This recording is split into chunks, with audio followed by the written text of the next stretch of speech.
Dear students, we are in the second part of the hydrocephalus topic. So here in this picture, it is very much evidently clear that you can clearly see all the frontal bone enlarged, bossing, pushing outside with enlarged. You can see the veins, all the vessels enlarged, and the shiny skin on the frontal because of the stretched skin is stretched here and showing a shiny kind of skin structure. And you can see that because of this pushing, you can see that it's too much stretched in the area near the nasal. All these structures are pushed out. Here you can see a typical sign here, the frontal too much enlargement also in the frontal as well as in the posterior area also you can see. And here this is the shunt. We'll study that later. The ventriculoperitoneal shunt has been given, and it is the shunt is evident through the skin.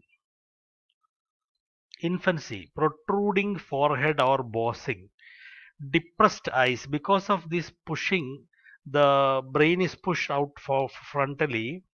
So just below the anterior part of the temporal lobe, just below the temporal bone, we have the eyes. So here this will push, the brain will push the and depress the eyes. So the eyes is called here as depressed eyes or sun, setting sun. The sun which is setting means അസ്തമിക്കുന്ന സൂര്യൻ എന്നൊക്കെ പറഞ്ഞ പോലെ depressed eyes, setting sun eyes rotating. So this will lead to different kinds of problem with the eyeball, and downward with sclera, and you can even see the sclera, the eye will be pushed downward, outward and downward. So what happens is you can see the sclera of the eye will be more visible above the pupil. Pupils normally become sluggish with unequal response to light. Even vision may be affected mostly. Irritability, lethargy, feeds poorly. The child will not breastfeed properly. Changes in the LOC mean level of consciousness. The level of consciousness is affected because the brain is involved. The brainstem is affected. Arching of the back called as extensor, excessive extensor synergy, that is called as opisthotonus. Child always in the arching of the back, the whole back will be arching, and thrusting the stomach outward and pushing the hand backwards called as opisthotonus. Lower extremity spasticity due to involvement of the anterior descending tract, and the all the structures which are passing through will be affected, injury leading to extremity of lower extremity spasticity. May cry when picked up or rocked, quiets when allowed to lay still. Whenever you try to take this child, you try to pick up this child, the child starts crying. In infancy, swallowing difficulties will be there because you understand that the cranial nerves will be affected, the brainstem is affected. So swallowing difficulty, the vagus nerve is affected, the glossopharyngeal nerve is affected. Okay, and the stridor means the breathing will be harsh. Apnea, cessation of breathing may be there. Aspiration, that is swallowing of food into the lung, that is a trachea. Respiratory difficulties normally will be there because all the brainstem area, the respiratory centers are affected. Arm weakness may indicate brainstem compression. Brainstem compression may lead into weakness of the muscles of the upper limb and the lower limb also. If hydrocephalus progresses, difficulty sucking, feeding, and a high-pitched shrill cry results. That is high-pitched cry because of the hoarseness and the of the vocal cord. All of the systems are affected. All the brainstem is affected means all the centers are affected. Emesis, somnolence, seizures, and cardioemesis means all this vomiting, then highly irritable seizures are present. Normally, brain is affected, so seizures are there, and cardiopulmonary distress ensures, and say hydrocephalus is progressing. No, because the brain pressure is not reducing. So something has to be done. Normally, surgical intervention is very, very important to save the child. Okay, severely affected infants may not survive neonatal period also. So first month of the delivery itself, the child may die. See, very severe case. See the severity of the case. Here you can see the both bilateral shunting. This is actually inside the skin, but the tube is evident. It is vertebra from the ventricle, so not vertebra. It's from the ventricle. Ventriculo-peritoneal shunt. It is a shunt between the ventricle from inside the brain, and then it comes, and then the shunting. We are shunting the CSF. When from the ventricle, a tube is put into the peritoneum in the area where the fluid will be collected, and then here because either excessive production or absorption problem, both obstruction or absorption problem, this will the peritoneum will now absorb and it will be later pass through the urine. So in childhood, signs and symptoms may be caused by increased ICP, means intracranial pressure. So normal ICP is between 5 mmHg to 15 mmHg. So here the child's intracranial pressure will increase in case of it is a neoplasm. Not like the other congenital cases. Some cases where the tumor happens to be happening in the early childhood. Those ages. So here the what you see the child getting a headache, but here also you have to remember that here the head enlargement will not be that evident as a neonate, because already some kind of fusion and maturation of the bony skull would have happened. So the child will show symptoms of severe neural pathology mainly because of increased cranial pressure which exceeds 18 mmHg. Manifestations caused by posterior neoplasms and the aqueduct stenosis, manifestations associated with space occupying lesions. So in childhood, it is not related to any kind of what you call as lack of absorption, because if it is there, it will already been manifested. Now here it is manifesting in a particular age, maybe 3 or 4 years, 5 years of age. So this is because of the neoplasm, posterior neoplasms, that is in the tumor, and aqueduct, the aqueduct which is a aqueduct which is what we call as aqueduct of Sylvius between the third and the fourth ventricle. This aqueduct is a long canal. If there is a stenosis, what will happen? The CSF cannot flow downwards to the fourth ventricle and thereafter to the spinal canal, the central canal, to the all systems of the subarachnoid space will be obstructed. So the CSF will be stuck inside the lateral ventricle. So this will increase the intracranial pressure. So space occupying lesions or neoplasms. Space occupying lesions means you have to take one more reason. Hemorrhage. When there is a hemorrhage, the hematoma after it clots is a space occupying lesion. Headache on awakening. Headache on awakening with improvement following emesis. After the child may go for vomiting, and then after that, the and sitting up, the lying down increases the intracranial pressure.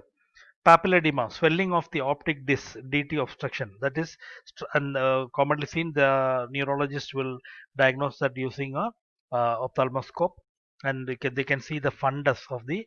This is a method of seeing the usually whenever you see a clinical clinical assessment by a neurologist, you will always see they are using a ophthalmoscope to keeping it into the ophthalmos, that is eyes.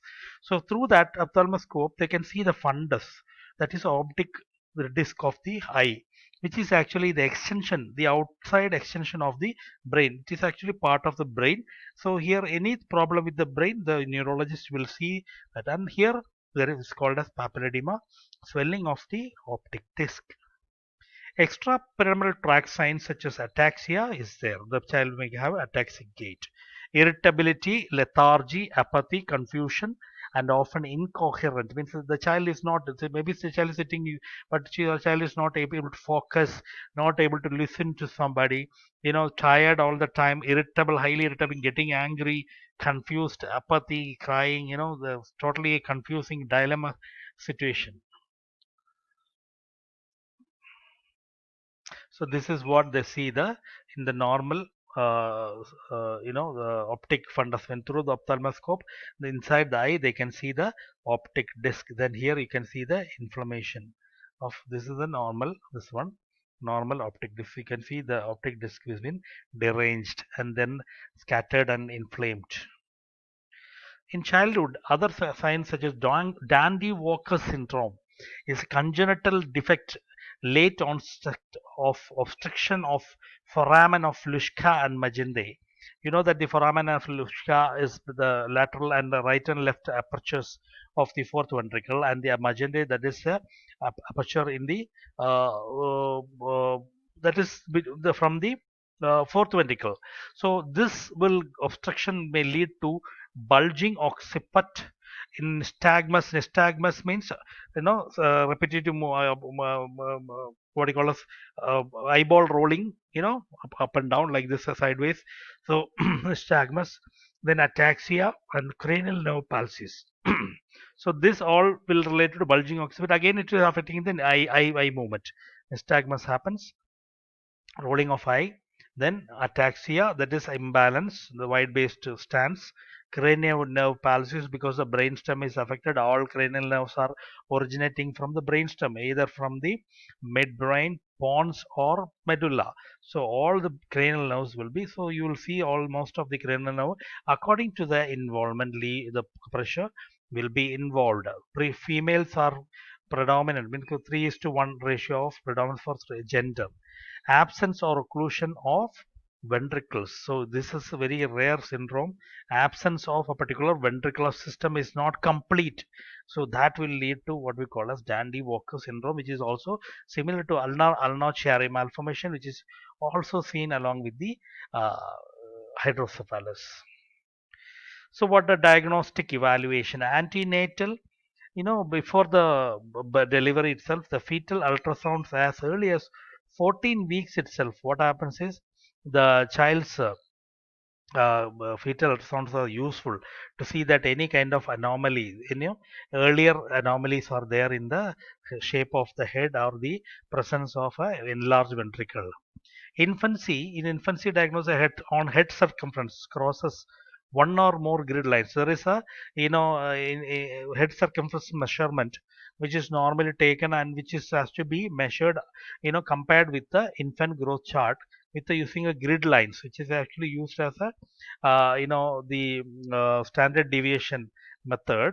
So within 4 weeks period, and they see that what is the head. So if the child's growth chart in the infant growth chart, the head circumference is there is a growth difference between 4 week period, increased growth, then there is a progressive neuroscience along with that. When neurological deficits, then you have to suspect a case of hydrocephalus. CT, computerized tomography, and magnetic resonance imaging MRI to localize site of obstruction reveal large ventricle. Where is the obstruction? That has to be revealed by MRI, especially very good MRI scans or CT scans will reveal the site of obstruction if at all it is due to obstruction, and also reveal the large size of which ventricle is enlarged where the obstruction is. Both types can be diagnosed using CT and MR. That is a radiological evidences will help us to understand the gravity of the situation. What are the therapeutic management goals? We have to set some goals for the child. Basically, in physiotherapy management, here the main problem is, I already told you that the size of the head is so large and the head is so heavy that the milestones will be affected. Normal head control will come in 3 to 4 months for any normal child, but here in a child with hydrocephalus, the child lacked the ability of controlling the neck using the neck extensor and flexor rotator muscles, because of the muscle power is not enough to withstand the heavy weight of the head due to enlarged brain and increased presence of cerebrospinal fluid. So relieve the hydrocephaly. The surgical relieving is very very first. Usually surgical means main thing is surgical only. So treat the complications. So surgical intervention. Just imagine the child is born and then there goes for a very severe big surgery. Complicated major surgery. So relieve the hydrocephaly is the first goal. Then treat the complication. Manage problems resulting from effect of disorder on psychomotor development. So physiotherapist with a good knowledge is very very useful for the future of the child, because the physiotherapist can effectively engage in what and all we have to predict with the what and all problems may happen in future and try to address that.